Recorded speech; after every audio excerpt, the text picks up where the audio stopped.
सिद्धू मूसेवाला ने अपने एक गाने में नाम लिया था सद्दाम हुसैन का। कौन था सद्दाम हुसैन? वो तानाशाह नहीं था। तानाशाह का क्या मतलब होता है? डिक्टेटर।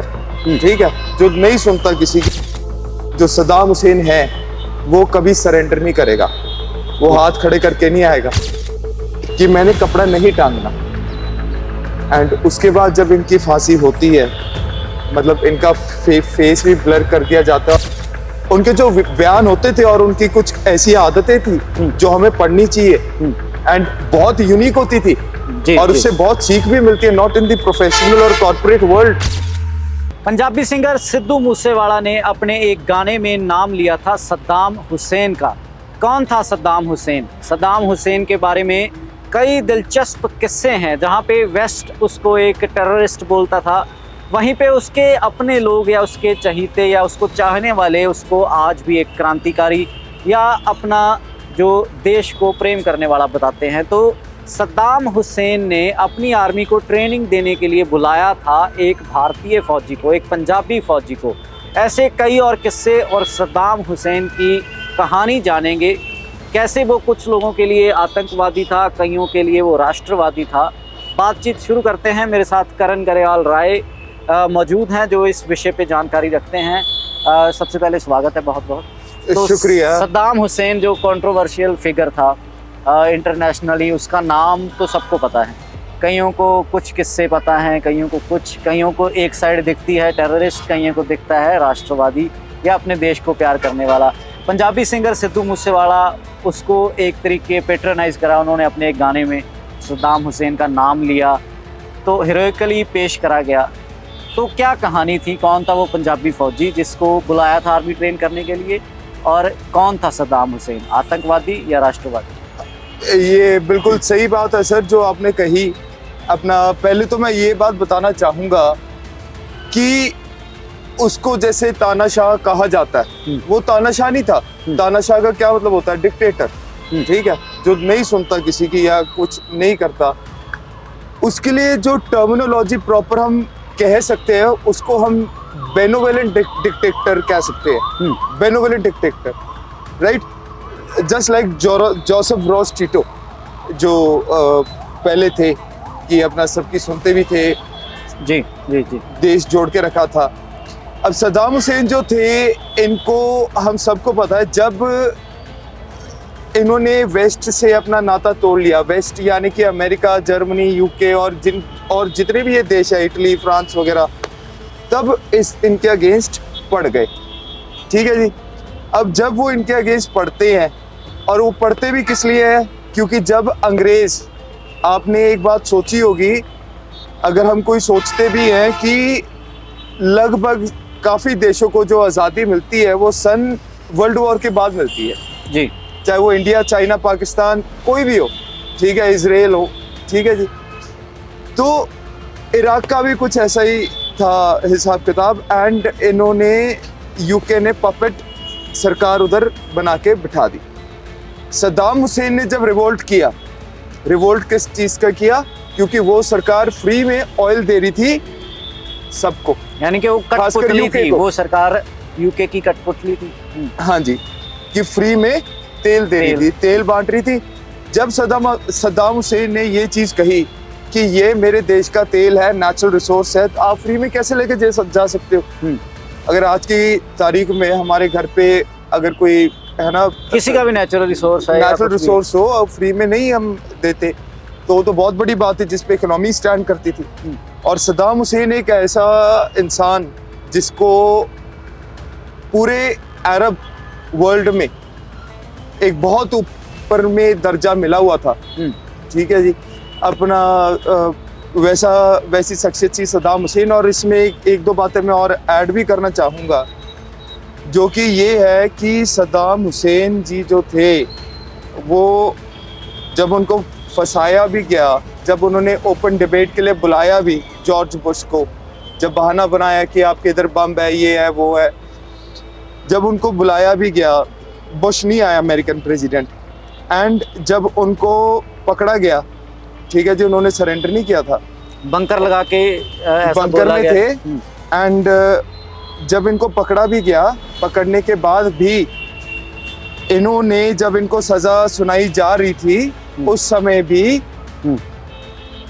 जज जब इनसे दरखास्त करता है कि आप खड़े हो जाइए अपनी सीट से, ये मना कर देते हैं अपनी लोकल लैंग्वेज में। वो पूछता है व्हाई एंड ऑल दैट, है ना, ऐसे सवाल पूछते हैं। सद्दाम हुसैन आगे से बोलते हैं because I am still your president. मैं अभी भी हालांकि वो राष्ट्रपति कैप्टिविटी में था, उसने बोला कि I am still your president. वो कहता है कि सजा सुनानी है, वो सद्दाम हुसैन बोलता है कि आप ऐसे ही सुना दीजिए। एक बात ये, दूसरी बात ये, जब इनको फांसी लग रही थी, जब ये सजा मुकर्रर हो गई थी या होने वाली थी, तो उस समय इनकी एक डिमांड थी कि मेरे को शूटिंग स्क्वाड के द्वारा मारा जाए, कि अपना फांसी लाइन के में खड़ा फंदे की किया जाए। जगह और गोलियों से भून कर मारते। हाँ, और जब ये जा रहे थे, जैसे चल के जा रहे हैं एंड सामने फंदा टंगा हुआ है, ठीक है, अमेरिकन सोल्जर जैसे आमतौर पे भी हम देखते हैं आखिरी ख्वाहिश एंड ऑल दैट, जो सवाल पूछते हैं, तो किसी ने पूछा होगा या ये भी कहते हैं कि इन्होंने खुद ही कहा था कि I want to have a cigar, Cuban cigar, because Cuba is known for cigars, right जी। I want to have a Cuban cigar.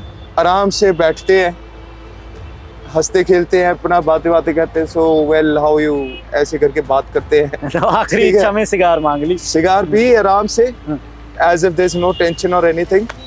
फिर दूसरी डिमांड ये रखते हैं कि मैं अपने मुंह पे कपड़ा नहीं रखूंगा, एंड कि मैंने कपड़ा नहीं टांगना।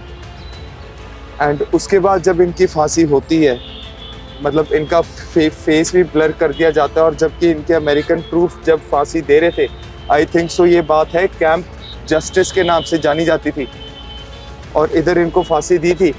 एंड इनकी जो फिर बॉडी थी वो बरी की गई थी। इनके बेटे थे दो, जो ज़्यादा बदमाश था उसका नाम था उदय सद्दाम हुसैन, उसके बिल्कुल बगल में। एंड यहाँ तक कि मैं आपको एक छोटा सा फैक्ट और भी बताना चाहूँगा कि इनके पैलेस में, जब ये पैलेस में रह रहे थे इनिशियल डेज में इराक में, जब अमेरिकन ने टेक ओवर कर लिया था, उस समय भी ऐसा ही कुछ किस्सा हुआ था। जो अमेरिकन सोल्जर्स इनकी गार्ड पे लगे हुए थे, ठीक है, वो इनके बेस्ट फ्रेंड बन गए थे। उनका ऑन रिकॉर्ड इंटरव्यूज है, उनके ऑन रिकॉर्ड आर्टिकल्स हैं जिसमें उन्होंने मेंशन किया कि Saddam Hussein was never a person which he was being portrayed. जो पेश किया जाता था वो नहीं था। वो बहुत अच्छा इंसान था। देशभक्त होना एक अच्छी बात है। One man's revolution is other man's terrorist, that is how it goes. But now coming to the point, Saddam Hussein ने एक भारतीय जनरल को बुलाया अपनी फौज को ट्रेन करने के लिए, तो उस बात पे सर हम आते हैं। एंड इनका नाम था जनरल के.एस. रंधावा जी, जनरल कृपाल सिंह रंधावा। रेजिमेंट थी इनकी 7th कैवलरी रेजिमेंट। ये वही रेजिमेंट है जिसमें मेजर जनरल राजेंद्र सिंह जी को भी 2 बार महावीर चक्र मिला था, और रिकॉर्ड कायम किया था जोजिला पास पे पहुंच के without winter clothing technology and so on 48 की लड़ाई में जी। और आज तक अमेरिका रशिया कोई नहीं कर पाया ये चीज। तो बात कुछ ऐसी हुई थी कि 1977 में इनको बुलाया जाता है।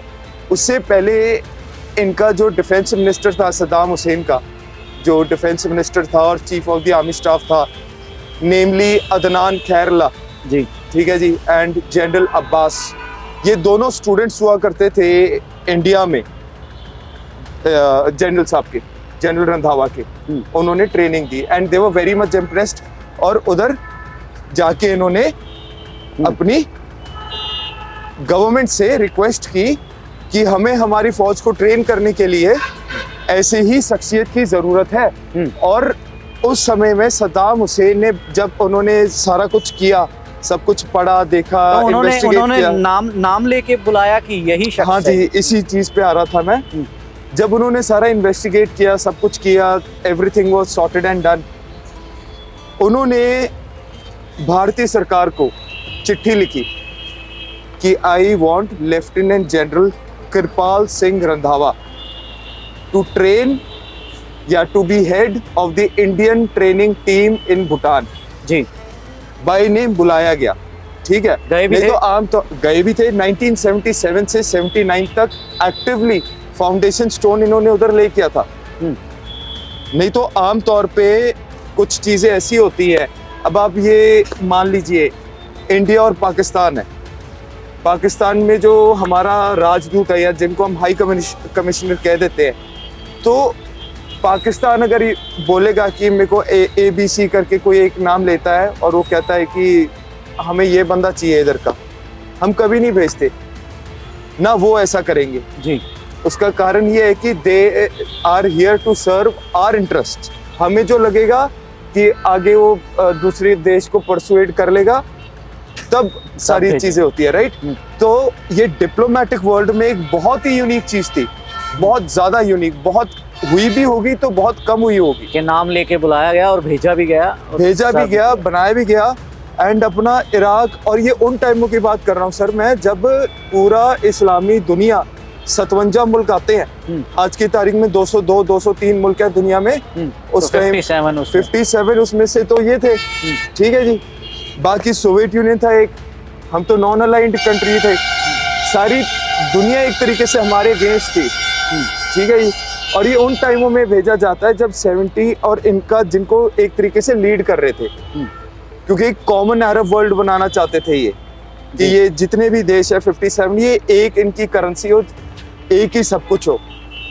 तो ये थी इनकी कहानी एक्चुअल में जनरल कृपाल सिंह रंधावा की। और इन्होंने एक इंटरव्यू भी दी थी, ये बहुत वर्थ मेंशनिंग है, जो कि थी ये कि जब फौजें चढ़ चुकी थी अपना इराक के अंदर उस समय, तो उस टाइम पर भी जनरल रंधावा की, वो इधर इंडिया में बैठे थे, 30 साल लगभग हो चुके थे।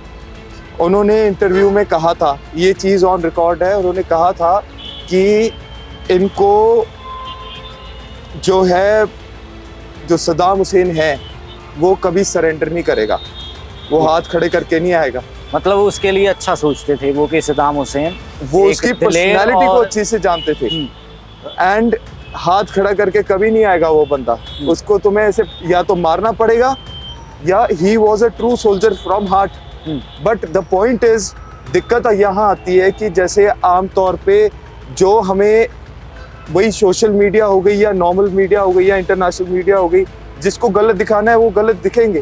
तभी शायद सिद्धू मूसेवाला ने भी उसको हीरोइकली पेश करा अपने गाने में। हाँ जी, उनके जो बयान होते थे और उनकी कुछ ऐसी आदतें थी जो हमें पढ़नी चाहिए, एंड बहुत यूनिक होती थी, जी, और जी। उससे बहुत सीख भी मिलती है, नॉट इन द प्रोफेशनल और corporate world but in the military और the political leadership as well. जी जी। तो भारत डेली टीवी पर आपको सद्दाम हुसैन के बारे में बताया, कैसे हाल ही में यंगस्टर्स में चर्चित हुआ सद्दाम हुसैन, जब सिद्धू मूसेवाला के एक गाने में उसका जिक्र आता है, नाम आता है, हीरोइकली पेश किया गया था। तो ये थी कहानी, कईयों के लिए राष्ट्रवादी, कईयों के लिए एक दिलेर शेर, कईयों के लिए आतंकवादी। आप कमेंट सेक्शन में अपने विचार रख सकते हैं। भारत डेली टीवी को सब्सक्राइब करें, फॉलो करें। धन्यवाद।